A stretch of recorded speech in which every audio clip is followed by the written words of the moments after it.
Alam mo ba kung ano ito? Lagi itong hinahanap sa butika ng mga may problema sa skin at nangangate.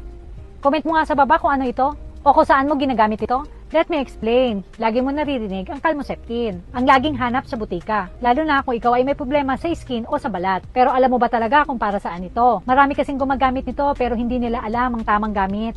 Hindi lang siya basta ointment. Ito ay protective at soothing ointment na tumutulong na kalmahin ang balat kapag irritated, mahapdi o makati. By the way, I'm Sa, your pharmacist. Ang Calmoseptin ay may dalawang main ingredient. Ito ang menthol at zinc oxide. Ang menthol, yun yung nagbibigay ng cooling relief. Kaya nakakabawas ng hapdi, kati at discomfort. At ang zinc oxide naman, siya yung nagpo-protect sa balat, laban sa moisture at irritation. Habang pinabibilis nito ang healing process. Kaya ito, kalimitan ginagamit sa rashes, katulad ng diaper rash, singit at sa ilalim ng dibdib.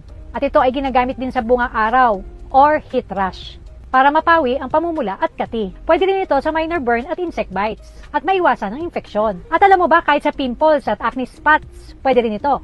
Dahil ito ay nakakatulong sa pagkalma ng inflamed at irritated pimples. Pero hindi ito pang maintenance at acne treatment. Sa madaling salita, ang Calmoseptin ay parang balat's best friend kapag kailangan mo syempre ng proteksyon at ginhawa. Kaya kung nagtatanong ka kung para saan ang Calmoseptin, simple lang. Ito ay para sa balat na pagod, irritated, o nangangailangan ng pahinga. Ito yung ointment na nagbibigay ng proteksyon, kalmado, at lunas sa mga simpleng skin problems. Pero tandaan, kung malala at tuloy-tuloy ang irritation, mas mainam pa rin magpatingin kay doc o magtanong sa pharmacist. Dahil hindi lahat ng cream dapat araw-araw. Pero ang tamang gamit ng Calmoseptin ay malaking ginhawa talaga. Ikaw, saan mo ginagamit ang binibili mo sa butika na Calmoseptin?